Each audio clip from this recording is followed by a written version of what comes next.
Real-time strategy games can be daunting to get started for beginners to the genre, and Age of Empires 4 may not feel like it's different. But with a solid foundational knowledge and a fun environment to learn, you can easily kickstart your empire in AoE4 and conquer your opponents in no time. Welcome to Age of Noob everyone, and let's get you all started to our beloved game.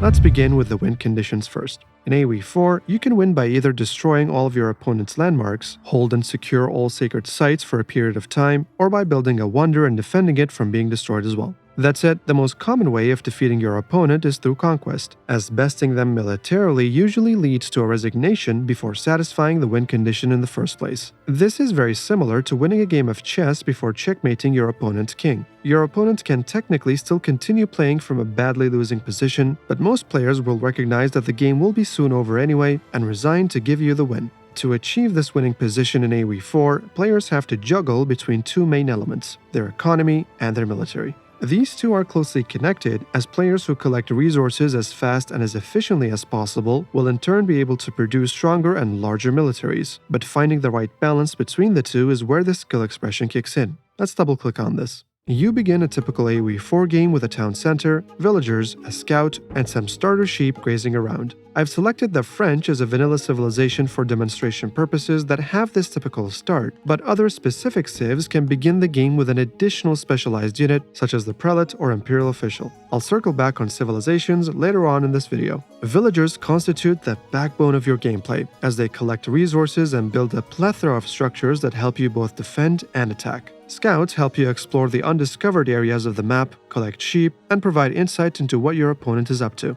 Town centers help you create villagers, provide a safe haven for your villagers to garrison into, and act as a universal drop-off point for all resources. Speaking of resources, there are four main ones in AoE4, and those are food, wood, gold, and stone. To start off with a rough idea, food and wood are the most important resources, especially early on, followed by gold, and finally stone. Food is vital as you have to create villagers consistently to grow your economy, and aging up, researching technologies, and certain important military units all rely on large amounts of food. I'll talk about what aging up means in a moment. Wood comes next as it serves a few vital purposes: constructing structures and seeding farms that allows you to collect food. It is also used for certain units and technologies as well. Gold comes next to be used in aging up, training military, trading in the market, researching technologies, and so on. And finally, stone comes last as it's primarily used to wall and construct fortifications. The priority of collecting resources differs heavily based on what civilization you play and what build order you follow, but I'll talk about those towards the end. You can obtain food from berries, sheep, deer, boars, fish, and farms. Berries and sheep are available in close proximity to your landmark town center to get you started, but you can expand out to find deer and boars later on. As you exhaust these initial food sources, you'll then begin your transition to farming, which provide an infinite amount of food once seeded. A few quick notes. Boars are unique in that they will fight back, so make sure that you have lots of villagers to bring it down without losing anyone. Furthermore, Muslim civilizations cannot gather food from boars, but they do have a berry bonus to make up for that. Shorefish can be gathered by villagers and fishing boats, but deeper fish can only be gathered by the latter. For that, you will need to construct a dock with your villager. Wood can be obtained by chopping down trees, and gold and stone can be mined from their respective veins. There are indirect ways of obtaining resources, such as collecting relics, looting by the Mongols, various resource-generating buildings, and so on, but your main economy will always rely on your villagers gathering resources, so focus on them for the time being. Keep in mind that there's a fifth resource called olive oil that is specific to the Byzantines, and depending on when you're watching this video, other resources may come into play for other niche civilizations in the future. Regardless, the four main common resources that all of the civilizations share will always be food, wood, gold, and stone. So again, don't worry about niche resources of certain civilizations for the time being. To make resource gathering more efficient, you can construct various structures such as the lumber camp for wood, mining camp for gold and stone, and mill for food sources. Some civs, like the Japanese and Mongols, work a bit differently, but the majority of the civilizations have these three main structures. Alright, now that we know the fundamentals, let's take a look at the game's basic controls. You can either left-click a specific unit you want or drag and drop to select multiple units at a time. You can also double-click or control-click as well, but you can take a look at advanced controls and hotkeys later on once you master the fundamentals. Right-clicking an area while having units selected will instruct them to move there, and the behavior of right-clicking any subject, be it an animate or inanimate one, will differ based on the unit and the subject being right-clicked on. In the case of villagers, right-clicking a resource will instruct the villager to begin gathering from it. Right-clicking an incomplete structure will instruct to construct it. Right-clicking a damaged building will instruct to repair it. And right-clicking an undamaged building that allows garrisoning will garrison the villagers. In the case of military, right-clicking an enemy unit or building will instruct your unit to attack it. There are other examples, but the main point here is that right-clicking when you have units selected is used to instruct your units to do things, and this behavior changes based on the context. You can train units by selecting the production building, then selecting the icon of the unit you'd like. You can do this by either left-clicking or using its dedicated hotkey. A quick tip is that you can hold Shift to queue 5 units per click to save you time. On the bottom right corner of your screen, you'll find the minimap. Looking at the minimap is a skill you should develop over time, as you can quickly see where different resources are on the map, where all visible units are, and quickly jumping to an area of interest. The bottom left side of the screen showcases how much each resource you have, how many villagers are currently assigned to each, your current population and its limit, as well as idle villagers. Idle villagers are no good because you always want your villagers to be working, so make sure that this number is always 0. You can click on that button, or its dedicated hotkey, to jump to those lazy bastards and send them back to work. Although your population may seem like the sum of all units in the game so far, keep in mind that some powerful units, such as certain siege units, occupy more than one population space for balance reasons. Standard games will always have a limit of 200 population, so your production will halt once you reach this limit. To ensure that you can house all of your population, you need to construct houses with your villagers. Each house provides you with 10 population space, so you need to ensure that you build more houses as you grow and approach your limit every time for maximum efficiency. Okay, let's circle back to landmarks and aging up. There are 4 ages in Age of Empires 4, and they are the Dark Age, the Feudal Age, the Castle Age, and the Imperial Age. Standard games all begin in the Dark Age, and you can then age up to Feudal, Castle, and Imperial Ages by constructing a landmark. Landmarks in AoE4 are important, powerful buildings, and you get to choose between 2 to construct per age. The choice you make is usually based on your playstyle, strategy, and build order you're following, but honestly, don't worry too much about landmark choices in the beginning. Read what each one does and pick accordingly to what you think is best for your situation for the time being. Do keep in mind that there are some exceptions to this landmark system for a few civilizations, such as the Abbasids only constructing their House of Wisdom, but the majority of other civilizations follow the aforementioned rules. Alright, let's now take a look at the remaining structures. To quickly summarize those that I've already touched on, town centers allow you to train villagers, houses expand your population space, and lumber camps, mining camps, and mills act as drop-off points for their respective resources. Docks allow you to create fishing ships and store fish there, but they also allow you to construct military ships as well. The barracks allows you to create melee infantry units. The archer range allows you to create range units, some being infantry and others mounted, and the stable allows you to create melee mounted units. And finally, the Siege Workshop allows you to create siege units. I'll cover military units in a moment. Blacksmiths allow you to research technologies that strengthen your military units, and the market allows you to buy and sell resources, but also to trade with other markets through trading units. Defense-wise, you can construct palisade walls and gates in the early game, and these only cost wood to construct. Later on, you can construct stone walls and gates that can be climbed by your own units as well, so keep that in mind. You can also construct outposts to provide a safe haven for your villagers, especially if they are working far away from a town center. Outposts can fire arrows when garrisoned, or can even be upgraded to shoot on their own. Apart from these, you can also construct keeps, which are expensive but powerful structures that help you defend and hold large areas of the map. They become very important in the mid-game onward. The Wonder is a very large and expensive historic building that triggers the Wonder Victory Countdown. As mentioned, if you can build one and defend it for long enough, you will win the game. Even though most games end before players can reach the Imperial Age and have the resources and time to construct one, some games drag on for too long, and that's where wonders come into play to break those stalemates. And before I move on from buildings, keep in mind that most of them have technologies that you can research that provide you with numerous benefits. Some are economic and others are military focused. For example, the lumber camp will house technologies that speed up the wood gathering speed of your lumberjacks. Your barracks will have technologies that improve your melee infantry units, and so on. With time, you'll get used to what's where and know which ones to research and which ones to skip. Great, now that we've covered all buildings, let's talk about military.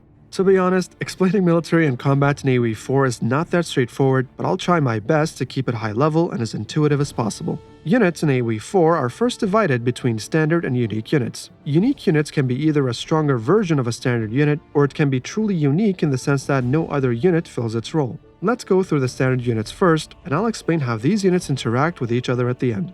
In the barracks, we have the spearmen and the men-at-arms. In the archer range, we have the archer, the crossbowman, and the hand cannoneer. In the stable, we have the scout, the horseman, and the knight. Technically, there are also camels and elephants, but they are specific to certain civilizations. In the siege workshop, you'll find the battering ram, the springald, the mangonel, a trebuchet variant, and a gunpowder variant or two. Battering rams get up close and personal to ram down enemy structures and can soak up a lot of damage. Springalds are anti-siege siege units, which means that they are used to snipe other siege units from distance. Mangonels are mostly used against clumped-up enemy units, especially weak ranged ones, as they can devastate their health with a shot or two. Depending on your civ selection, you'll get one of the different types of trebuchets, but they work similarly in the sense that they hurl a large boulder over a long distance to bring down enemy walls and keeps. Given the arc of the shot, they ignore anything in between. There are other siege units such as siege towers, rebelliquins, or culverins, but I wouldn't worry too much about those at the moment. And then there's a long list of unique units that each civilization has, and if I list all of them right now, we'd be here all day. Hence, let's instead talk about some core concepts of combat, and you can then explore each civilization's unique units on your own as you play the game. Normally, I'd explain these concepts by going through basic rock, paper, scissors engagements, but I figured this would really confuse new players because of how many exceptions there are to the rule. Hence, let me instead quickly go through the strengths and weaknesses of each core unit. Spearmen deal with all melee-mounted units, but struggle against pretty much everyone else. Hence, they're mostly specialized in defending other units against cavalry charges. Men-at-arms do well against low-damage targets and can soak up a lot of damage, but struggle against higher damage units, anti-armor units, or those that are very mobile. Archers can deal with all lightly armored targets provided they can keep a safe distance, but are obliterated by any melee unit that can close the distance. Crossbows are great against heavily armored targets, such as the men-at-arms and the knights, and even most lightly armored targets as well. But, once again, this is provided you can keep a safe distance. This is why they will struggle against the horsemen in particular, as they can easily close the distance and charge into them. Also, keep in mind that mangonels are good into both of these units. Hand cannoneers rely on their high damage to bring down pretty much any unit on the map. But, just like the other two infantry range units, they're also fragile and need to be protected.